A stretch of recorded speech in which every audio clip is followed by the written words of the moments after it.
ठीक है, मैंने डिलीट कर दी। अगर मैं एलएस करूँ तो ये देखो सॉफ्ट लिंक का रंग उड़ गया।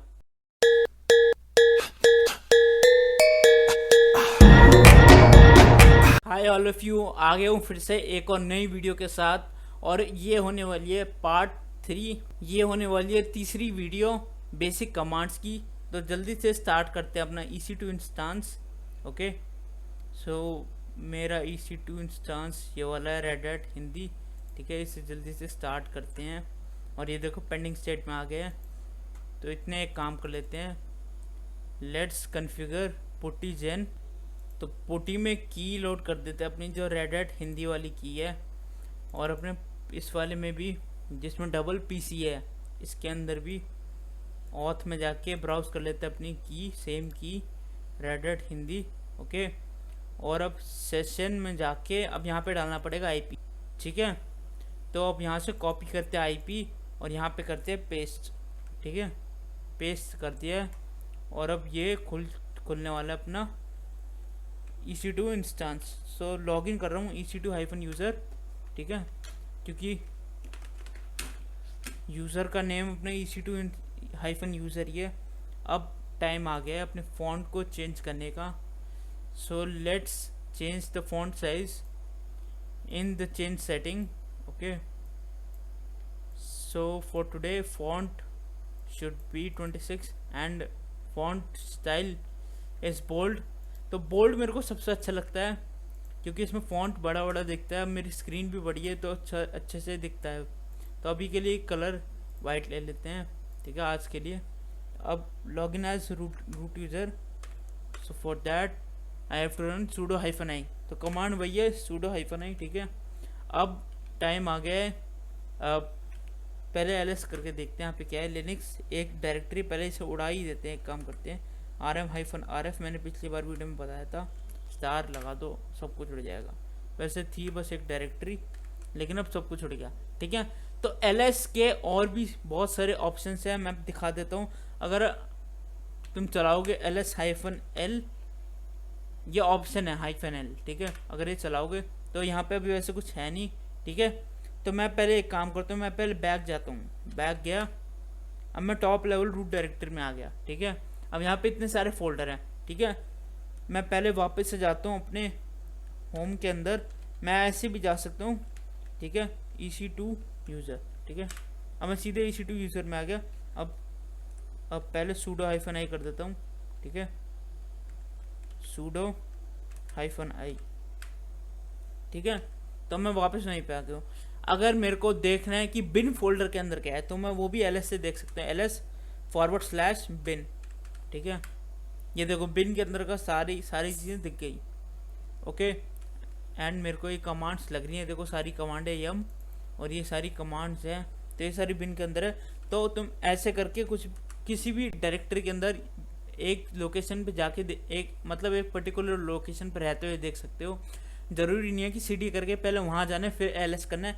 LS यहीं पे कर सकता हूँ। अगर मैं चाहूँ ETC के अंदर देखना कुछ, मैंने पहले भी बताया था, ETC अपने वो है, क्या नाम है, कॉन्फ़िगरेशन फाइल्स यहाँ पे स्टोर होती हैं। मैंने फर्स्ट वीडियो में बताया था, कॉन्फ़िगरेशन फाइल्स इसमें स्टोर होती है, फाइल सिस्टम वाली वीडियो में। ठीक है, तो इसमें यहीं से बैठे बैठे कुछ भी देख सकते हो। तो LS का ये फ़ायदा भी है। ठीक है, अब यहाँ पे है तो वैसे कुछ नहीं। तो पहले मेरे को एक काम करने दो, मेरे को एक डायरेक्टरी और एक फाइल बनाने दो। पहले बनाते हो एक एम्प्टी फाइल। ठीक है, जिसका नाम रखते हैं file1। ठीक है, एक बनाता हूँ डायरेक्टरी, वो भी एम्प्टी, जिसका नाम रखते हैं dir1, डायरेक्टरी 1। ठीक है, अब मैं ls करता हूँ, दोनों मेरी बन चुकी है। ठीक है, अगर मैं अब करूँ ls-l, तो ls का मतलब तो हो गया लिस्ट, एंड l का मतलब हो गया लॉन्ग लिस्ट। तो ये देखो और क्या क्या चीज़ें बता रहा है, ये देखो dr ये सब बता रहा है। ठीक है, ये फाइल है तो फाइल के लिए बता रहा है। अच्छा, एक चीज़ नोटिस करो, ये डायरेक्टरी है। ठीक है, ये तो कलर से भी वैसे पता लग रहा है। ठीक है, ये डायरेक्टरी है तो यहाँ पे स्टार्टिंग में है D, और ये फाइल है तो यहाँ पे स्टार्टिंग में हाइफन, ये माइनस सब्सट्रैक्ट का निशान है। ठीक है, माइनस का। तो इससे रिप्रेजेंट कर सकते हैं, मतलब जो ये हाइफन के निशान से स्टार्ट हो रही है ये डायरेक्टरी होती है, जो हाइफन के निशान से स्टार्ट हो रही है ये फाइल होती है हमेशा, और जो D से स्टार्ट हो रही है वो हमेशा डायरेक्टरी होती है। ठीक है, बाकी ये समझा देता हूँ। ये यहाँ से लेके डी के बाद जो यहाँ तक है वो सारी तुम्हारी वो है परमिशंस। सो परमिशंस अभी डिस्कस नहीं करेंगे क्योंकि ये थोड़ा एडवांस टॉपिक है, ये एडवांस नहीं कहूँगा, इंटरमीडिएट टॉपिक है, तो ये भी थोड़ा बाद में जाके एक अलग से चैप्टर आएगा परमिशन का, तो वहाँ पे ये सब चीज़ डिस्कस करेंगे डीप में। अभी के लिए बस इतना याद रखो कि ये परमिशन है। बाकी जो डी है इसका मतलब डायरेक्टरी, और ये हाइफन है स्टार्टिंग में, इसका मतलब ये फाइल है। ठीक है, मैं एक और फाइल बना के दिखाता हूँ। टच, एक काम करता हूँ, 2 फाइल बनाता हूँ। ठीक है, file 2 and let's create file 3 as well. So अब मैं दोबारा से वो कमांड चलाता हूँ, तो अपने जो तुम्हारा एरो बटन है, अप का एरो, अप एंड डाउन, उससे तुम लास्ट कमांड ला सकते हो। ठीक है, जैसे मैं यहाँ पे ले आया, मेरे को लिखनी नहीं पड़ी। ठीक है, अप एरो से। ठीक है, तो ये देखो ये अब सारी फाइल स्टार्ट हो रही है हाइफन से, लेकिन अगर मैं डायरेक्टरी बनाऊंगा वो स्टार्ट होगी डी से। बस इतना याद रखना है अभी के लिए, क्योंकि अभी बिल्कुल बिगिनर फ्रेंडली चल रहे हैं, सबको लेके चलना है, जो नॉन आईटी जो नॉन टेक बंदे हैं, ठीक है, उनको भी साथ लेके चलना है। तो इस वजह से मैं अभी ज़्यादा डीप में जा नहीं रहा, और हर यूज़र मैनेजमेंट का पर्टिकुलर चैप्टर आएगा, परमिशन का पर्टिकुलर चैप्टर आएगा, स्टोरेज मैनेजमेंट पूरा आएगा, तो वो मत सोचना कि मैं डीप में नहीं बता रहा। तो अभी ये क्या है, ये होते हैं सिंबॉलिक लिंक। अभी सिंबॉलिक लिंक बताऊंगा अभी ये क्या होते हैं। ये है आपका ओनर, ये है आपको ग्रुप। ठीक है, तो ये आपका ओनर, ये होगा आपका ग्रुप। ठीक है, तो और ये आपका साइज। ठीक है, 6। ये क्योंकि फाइल आपकी एम्प्टी है तो ये 0, इसका साइज 0 है, लेकिन डायरेक्टरी थोड़ा सा स्पेस लेती है तो इसका साइज है 6। ठीक है, और ये है लास्ट मॉडिफाइड टाइम, कि लास्ट टाइम तुम्हारी फाइल में कब मॉडिफिकेशन हुई थी। ठीक है, और ये है तुम्हारी डायरेक्टरी या फाइल का नाम। ठीक है, अभी के लिए इतना समझ लो, बाकी मैं सब कुछ डाल दूंगा डिस्क्रिप्शन में, डॉक्यूमेंट के अंदर ये सारी चीज़ डाल दूंगा कि कैसे रिप्रेजेंट क्या क्या चीज़ क्या है। ठीक है, तो अब मैं दिखाता हूँ ये सिंबॉलिक लिंक क्या है। ठीक है, पहले मेरे को जाने दो डेस्कटॉप पे, एक चीज़ दिखाता हूँ, उसके बाद बताऊँगा। अब जैसे मेरा ये है टी लॉन्चर है। ठीक है, अगर मैं ये तो शॉर्टकट है यहाँ पे, लेकिन इसकी ओरिजिनल फाइल कहाँ है। अगर मैं इसकी प्रॉपर्टीज़ खोलूँगा, यहाँ पे फाइल लोकेशन खोलूँगा, तो इस पाथ पे, ये पाथ देख रहे हो वाला path, C user Vasu gamer app data roaming Minecraft, तो यहाँ पे जाके ये गेम डली हुई है। ठीक है, लेकिन ये जो बाहर आइकन है ये इसका शॉर्टकट है, ये जो यहाँ पे है इसका शॉर्टकट है। अगर मैं इसको उड़ा दूँ तब भी गेम चल जाएगी, मेरे को बस उसकी फाइल लोकेशन पे जाना पड़ेगा, कोई फ़र्क नहीं पड़ेगा। तो जैसे हम फोल्डर को लिनक्स में डायरेक्टरी कहते हैं और पैकेज और सॉफ्टवेयर को लिनक्स में पैकेज कहते हैं, वैसे ही हम शॉर्टकट को लिनक्स में लिंक कहते हैं, लिंक LINK के लिंक। ठीक है, तो 2 टाइप्स के लिंक होते हैं, एक होता है सॉफ्ट लिंक, एक होता है हार्ड लिंक।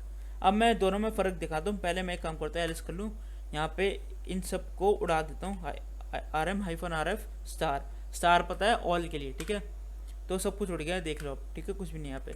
तो मैं यहाँ पे कैट कमांड यूज़ करके एक फ़ाइल बनाता हूँ। ओके, तो फाइल का नाम रखते हैं अभी फ़िलहाल के लिए फाइल 1 ही रख देते हैं। ठीक है, क्योंकि यूनिक है। अब यहाँ पे फाइल 1 नाम की और कोई फाइल नहीं है। अब मैं फाइल 1 के अंदर हूँ। ठीक है, अब मैं इसमें डालता हूँ, जैसे क्या डालूँ, जैसे 3-4 ब्रांड के नाम डाल लेता हूँ। ठीक है,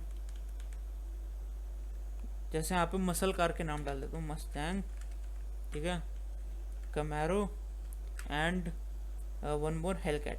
ठीक है, तो यहाँ पे 3 कार के मैंने नाम डाल दिए। ठीक है, मैं बाहर आ जाता हूँ। अब अगर मैं कैट फाइल 1 करूँ तो इसमें ये अपना स्टेप है। ठीक है, ये कंटेंट है मेरी फाइल 1 के अंदर। तो अब मैं इसका बनाता हूँ एक शॉर्टकट। 2 टाइप के शॉर्टकट होते हैं, एक होता है सॉफ्ट लिंक, एक होता है हार्ड लिंक। तो अभी मैं बनाने जा रहा हूँ सॉफ्ट लिंक। ठीक है, सॉफ्ट लिंक मैं पहले सॉफ्ट लिंक दिखाना चाहता हूँ। LN तो कमांड है LN, क्योंकि शॉर्टकट को लिनक्स में बोलते हैं लिंक, तो लिंक की शॉर्ट फॉर्म क्या हुई LN। ठीक है, LN -S मीन्स -S का मतलब हो गया सॉफ्ट, S का मतलब हो गया सॉफ्ट। ठीक है, सॉफ्ट। अब यहाँ पे किस फाइल का सॉफ्ट लिंक बनाना है, पहले उस फाइल का नाम डालना पड़ेगा। ठीक है, पहले आपको डालना पड़ेगा सोर्स, उसके बाद अब डालना है नेम, कि क्या होना चाहिए सॉफ्ट शॉर्टकट का नेम क्या होना चाहिए। वैसे इसमें बोलते सॉफ्ट लिंक है, तो सॉफ्ट लिंक का नाम क्या होना चाहिए। मैं नाम देना चाहता हूँ S-Link1, तो ये मेरा सॉफ्ट लिंक का नाम है। ठीक है, यहाँ पे सोर्स और यहाँ पे डेस्टिनेशन। ठीक है, तो अब मैं इसको कमांड को चलाता हूँ, तो सक्सेसफुली चल गई, कोई एरर नहीं आया। अब मैं एलएस करता हूँ, ठीक है। फाइल 1 देख लो नॉर्मल कलर है, लेकिन इसका क्योंकि सॉफ्ट लिंक है तो इसका कलर देखो क्या है ना। अब मैं ls-l करूँ तो एक चीज़ ये देखो यहाँ पे ये एल से स्टार्ट हो रही है, ठीक है। ये आपकी नॉर्मल फाइल है, ये स्टार्ट हो रही है हाइफन से क्योंकि नॉर्मल फाइल है, लेकिन ये क्योंकि ये लिंक है, ये सॉफ्ट लिंक है, चाहे सॉफ्ट हो चाहे हार्ड हो, एल से स्टार्ट होगा, ठीक है, क्योंकि ये लिंक है। तो ये देखो सॉफ्ट लिंक एल से स्टार्ट हो रहा है, और यहाँ पे दिखा भी रहा है कि सॉफ्ट लिंक कौन सी फाइल का बना हुआ है, तो फाइल 1 का सॉफ्ट लिंक है ये, ठीक है। ये एरो भी कर रहा है, देखो कितना कूल है। तो अब एक काम करते हैं, पहले तुमको एक चीज़ सिखाता हूँ। कैट अगर मैं करूँ, अगर मैं देखना चाहूँ क्या कंटेंट है मेरे सॉफ्ट लिंक में, तो देखो सेम कंटेंट है। बिकॉज क्या हुआ कि फाइल 1 ये थी, ये रही फाइल 1, और उसके शॉर्टकट मीन्स कॉपी करके एक शॉर्टकट बना दिया, ठीक है। तो दोनों फाइल सेम कंटेंट रखती है, ठीक है। अगर मैं डिलीट कर दूं ओरिजिनल फाइल को जिससे सॉफ्ट लिंक बना है,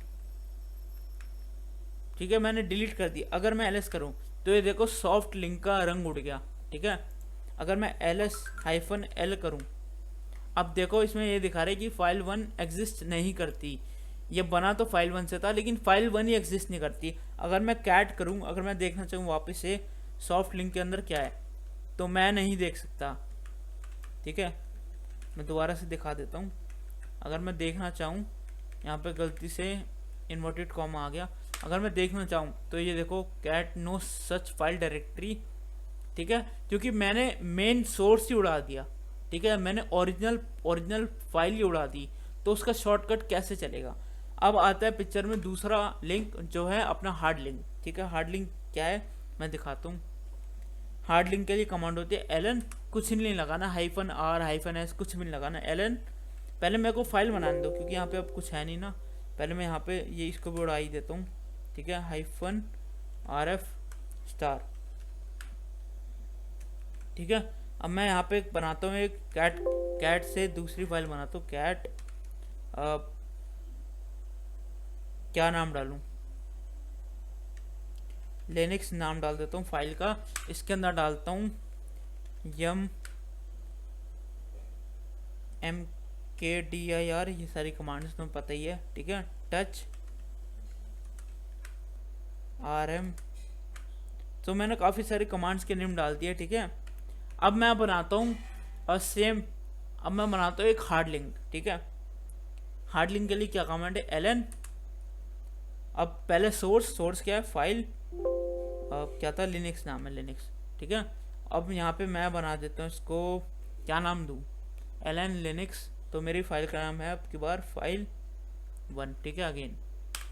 तो अब मैं ls करूँ तो ये देखो दोनों का कलर सेम है, ठीक है, क्योंकि क्या हुआ कि ये जो लिनक्स फाइल है, ये इसका हार्ड लिंक बना है फाइल 1। हार्ड लिंक का मतलब हो गया same as it is copy paste. अगर मैं यहाँ पे कोई फाइल बनाऊँ, जैसे कि अब मैं यहाँ पे बनाता हूँ कोई फाइल, कहाँ से छुप रहा है मेरे पीछे, तो यहाँ पे एक काम करता हूँ, मैं एक फाइल बना देता हूँ, ठीक है। इसके अंदर क्या लिखा जाए, कुछ भी लिख देते हैं, पहले ओपन हो जाए एक बार। ओपन नहीं हो रही, ये कैसे ना, फाइनली ओपन होगी। इसके अंदर मैं डाल देता हूँ ये, ठीक है, कुछ भी डाल दिया। अब मैं क्रॉस कर रहा हूँ, उसको सेव कर देते हैं, ठीक है। अब मैं इसको कॉपी करता हूँ, यहाँ से इधर पेस्ट कर देता हूँ, ठीक है। यहाँ पे पेस्ट कर दिया, कहाँ पे, यहाँ पे, ठीक है। तो ये कॉपी फाइल है मतलब, ठीक है, ये इसका हार्ड लिंक बन गया, ठीक है। तो अब मैं इसको डिलीट कर देता हूँ, पहली वाली फाइल को जिससे ये बनी है, इसको मैंने डिलीट कर दिया, ठीक है। मैं यहाँ से इसको empty कर देता हूँ, बिल्कुल। क्या अब मैं इस फाइल को खोल पाऊँगा, बिल्कुल खोल पाऊँगा, क्योंकि ये हार्ड लिंक है, ये as it is copy paste है, ठीक है। तो इसे मैं कभी भी एक्सेस कर सकता हूँ, इसका रंग नहीं उड़ेगा, जैसे उसका उड़ गया था ना, इसका नहीं उड़ेगा ऐसे। तो अगर मैं फाइल डिलीट भी कर दूँ, पहले मैं दिखाता हूँ फाइल 1 के अंदर है क्या, ठीक है, सेम स्टफ है जो लिनक्स फाइल के अंदर था। अब अगर मैं rm-rf करके उड़ा भी दूँ, क्या नाम है उसका, लिनक्स फाइल। ठीक है, अब मैंने इसे उड़ा दिया। अब मैं ls करूँ, फाइल 1 पड़ी है जो मेरा हार्ड लिंक है वो पड़ा है। अब मैं पहले देखो ls-l करके, ठीक है, क्योंकि देखो यहाँ पे कोई एरो नहीं है टूवर्ड्स लिनक्स, क्योंकि ये तुम्हारी एक तरह से ओरिजिनल फाइल है। ठीक है, ये ऐसा बिहेव करेगी जैसे ये खुद ओरिजिनल फाइल है। तो अब चेक करते इसके अंदर मैं कंटेंट चेक कर सकता हूँ, नहीं कर सकता? तो यहाँ पे देखो मैं कर सकता हूँ क्योंकि ये एक हार्ड लिंक है। सो आई थिंक दोनों में सबको फ़र्क पता लग गया होगा कि ln-s में और सिर्फ ln में क्या फ़र्क है, हार्ड लिंक और सॉफ्ट लिंक में क्या फ़र्क है। ठीक है, आई होप इस फ़र्क डिफरेंस पता लग गया होगा। अब मेरी फाइल 1 है, ठीक है, अब मैं इस फाइल 1 से ही एक सॉफ्ट लिंक बना देता हूँ। ठीक है, पहले मैं एक चीज़ दिखाता हूँ, ls-l। ठीक है, यहाँ पे एक ही चीज़, एक ही नंबर दिखा रहा है। मैंने क्या बोला था, यहाँ पे ये रिप्रेजेंट करता है सिंबॉलिक लिंक। अब मैं इससे बनाता हूँ एक सॉफ्ट लिंक। ठीक है, तो सॉफ्ट लिंक के लिए -s यूज़ करना पड़ता है। यहाँ पे सोर्स का नाम, सोर्स है मेरी फाइल 1। अब यहाँ पे मैं बना रहा हूँ s फाइल 1। ठीक है, s फाइल 1 का मतलब हो गया सॉफ्ट लिंक फाइल 1। ठीक है, सॉफ्ट फाइल 1। ठीक है, तो मैंने बना दिया। अब ls करूँ, देखो सॉफ्ट फाइल 1 बन गया, मतलब सॉफ्ट लिंक बन गया। ठीक है, अब इसको एक बार चेक कर लेते हैं। चेक करने की ज़रूरत नहीं क्योंकि सेम कंटेंट होगा। अब मेरे को जो मेन चीज़ दिखानी है वो ये दिखानी है। मेरे को मेन चीज़ ये दिखानी थी, जो आपकी ओरिजिनल फाइल है उसका साइज़ देखो 21, और जो आपकी सॉफ्ट लिंक वाली फाइल है उसका साइज़ देखो 5, जबकि दोनों में कंटेंट सेम है। क्योंकि ये उसका शॉर्टकट है, ये उसकी ओरिजिनल फाइल नहीं है। जब मैंने हार्ड लिंक की फाइल दिखाई थी, जब इससे पहले मैंने हार्ड लिंक बनाया था, हार्ड लिंक का मतलब हो गया कॉपी पेस्ट। तो अब मैं इसका हार्ड लिंक बना के दिखाता हूँ तुम सबको। ठीक है, तो फ़र्क पता लग जाएगा साइज से। ln क्या है, फाइल 1, फाइल 1 से बना देता हूँ h फाइल 1। ठीक है, ये मेरी हार्ड फाइल है। ठीक है, क्योंकि इसमें कोई -s वगैरह यूज़ नहीं किया। ls देख लो बन गई। ठीक है, अब मैं ls-l अगेन चलाता हूँ मैं। ठीक है, तो इसका तुम साइज़ देखो, h फाइल 1 का भी साइज़ देखो 21, मतलब कि दोनों बिहेव एक जैसी कर रही हैं, जैसे कॉपी पेस्ट कर दिया हो, बस ऐसा बिहेव कर रही हैं दोनों चीज़ें। ठीक है, तो ये बताना चाहता था मैं। ऑलराइट, और एक चीज़ और दिखानी थी मेरे को कि यहाँ पे अभी जब मैंने सॉफ्ट लिंक बनाया था तब फाइल 1 का सिंबॉलिक लिंक सिर्फ 1 था। ठीक है, ये अपने आप को रिप्रेजेंट कर रहा था कि एक फाइल है। ठीक है, लेकिन अब जब मैंने हार्ड लिंक बना दिया तो इसका देखो नंबर हो गया 2। ठीक है, तो ये चीज़ और भी दिखानी थी मेरे को कि सिंबॉलिक लिंक क्या चीज़ होती है। जब आप हार्ड लिंक बनाते हो तो इससे पता लग जाता है कि इसके सिंबॉलिक लिंक कितने हैं। मतलब कि कई बार कंपनी में ऐसा होता है कि एक फाइल के काफ़ी सारे लिंक्स हैं, लेकिन आपको नहीं पता। आप कैसे चेक करोगे? आप ऐसे चेक करोगे कि ls-l कर रहे हैं, यहाँ पे देख लिया कितने लिंक्स हैं भाई, 15-20 हैं, तो मतलब इसके 15-20 इसके हार्ड लिंक बने हुए हैं। सॉफ्ट लिंक का तो पता नहीं लगता, और सॉफ्ट लिंक वैसे भी बनाता भी नहीं है कोई। कल को उड़ जाए मेन फाइल तो फिर फ़ायदा नहीं ना। तो आई होप कि डिफरेंस पता लग गया होगा कि मेजर डिफरेंस क्या है सॉफ्ट लिंक और हार्ड लिंक में। और ये जो आपका ls-l कमांड है इसका भी पता लग गया होगा कि क्या क्या चीज़ दिखा रहा है ये। ठीक है, ये ओनर है और ये ग्रुप है, मतलब कि इस फाइल का ओनर कौन है, किसने क्रिएट करा है, इसने क्रिएट करा है, और इसका ग्रुप कौन है वो भी यही है। ठीक है, क्योंकि रूट ने ही क्रिएट करा है। ठीक है, तो ये वो चीज़ दिखाता है। और ये लास्ट मॉडिफाइड टाइम दिखाता है। जैसे मैं एक चीज़ दिखाता हूँ अभी, जैसे इसमें 15:25 हो रही है ना, मैं एक बार डेट कमांड चलाता हूँ, टाइम क्या हो रहा है अभी, 15:32 हो गया। ठीक है, 15:25 पर लास्ट टाइम इसमें। चलो अब मैं इसमें कुछ ऐड करता हूँ, कैट $! अब फाइल 1। ठीक है, अब इसमें मैं ऐड करता हूँ, क्या ऐड करूँ, कोई कमांड का नाम ही ऐड कर देता हूँ, डेट को ही ऐड कर देता हूँ, डेट कमांड। ठीक है, अब इससे मैं बाहर आ जाता हूँ। अब मैं दोबारा ls-l चलाता हूँ, तो ये देखो इसका टाइम चेंज हो गया, 15:32 हो गया अब इसका टाइम। ठीक है, क्योंकि लास्ट मॉडिफाइड टाइम दिखाता है, ये वो वाला टाइम नहीं दिखाता कि कब क्रिएट करी थी लास्ट टाइम फाइल। ये नहीं दिखाता कि कब क्रिएट करी थी फाइल, वो वाला टाइम नहीं दिखाता। ये मॉडिफाइड टाइम दिखाता है कि कब लास्ट टाइम इस फाइल के साथ छेड़खानी हुई थी, कुछ ऐड करा, कुछ एडिटिंग करी, कुछ डिलीट करा, जो मर्जी करा फाइल के अंदर। ठीक है, कुछ भी कराओ, फाइल के साथ छेड़खानी हुई है तो टाइम बदल जाएगा, करंट का टाइम आ जाएगा। ठीक है, तो मैं होप करता हूँ कि सबको ये चीज़ क्लियर हो रही होंगी, और नेक्स्ट वीडियो में मैं थोड़ी और बेसिक कमांड्स बताऊँगा। अभी तो 3-4 वीडियो रहती हैं बेसिक कमांड्स की, तो बट नेक्स्ट वाली और इजी है, वो और समझ आएगी। तो ऐसे धीरे धीरे करके बेस क्लियर होता जाएगा लिनक्स, और लिनक्स की जितनी ज़्यादा प्रैक्टिस करो उतना बेस्ट है। लेकिन एक बात का ध्यान रखना, चाहे चैनल को लाइक मत करना, चाहे सब्सक्राइब मत करना इस वीडियो को, कोई दिक्कत नहीं है। मैंने उल्टा बोल दिया, चैनल को सब्सक्राइब मत करना, वीडियो को लाइक मत करना, कोई दिक्कत नहीं हो, लेकिन इसको स्टॉप कर देना इस मशीन को, ठीक है। तो ऐसे स्टॉप कर दोगे तो यहाँ पे ऑटोमेटिक एरर आ जाएगा, इसका मतलब आपकी मशीन सक्सेसफुली स्टॉप हो रही है, ठीक है। तो ये देख लो अब स्टॉपिंग स्टेट में है। इसका मतलब सिंगापुर के अंदर जहाँ पे भी आपका सर्वर रखा हुआ है, अब वहाँ पे आपकी लिनक्स की मशीन शट डाउन हो रही है, इसका मतलब ये है, ठीक है। अब रिफ्रेश करो जहाँ तक स्टॉप हो गई, ठीक है। तो आज की वीडियो में इतना ही था। नेक्स्ट वीडियो में और सब चीज़ बताऊँगा, और थोड़ी बेसिक कमांड्स बताऊँगा। अभी 3-4 वीडियो रहती है वैसे तो, सब में ही बेसिक कमांड बताऊँगा। तो मिलते हैं फिर नेक्स्ट वीडियो में। कांड करे पार्लियामेंट तक चर्चे रे